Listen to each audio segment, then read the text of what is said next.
25 years లోపు ప్రేమ, దోమ, పెళ్ళి ఇవన్నీ మాట్లాడద్దు. Too early, wrong step, wrong. ఎందుకంటే ఆ వయసులోకి నువ్వెవరో తెలుసుకోవాలి. మొదట నీలో దేవుడు ఏం పెట్టాడో తెలుసుకోవాలి. మొదట నీ బ్రతుకు ఏంటో తెలుసుకోవాలి.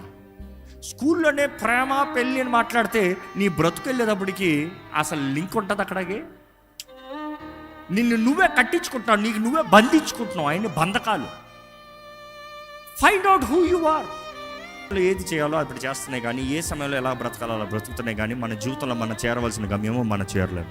25 వరకు ఎంత ఫెయిల్ అవ్వు, ఏం బాగలేవు. చదువుల్లో ఫెయిల్ అవ్వు, తప్పేం లేదు. జీవితంలో ఫెయిల్ అవ్వు, తప్పేం లేదు.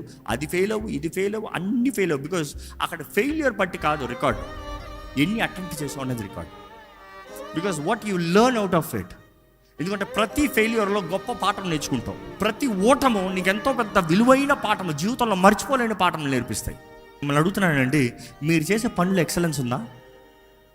Do you have excellence? మీ చేతిలో పని అప్పచెప్పినప్పుడు చూసి చెప్తున్నారా? మనుషులు చెప్పగలుగుతున్నా? మీ బాస్ చెప్తున్నారా ఎక్సలెంట్ అని చెప్తున్నారా?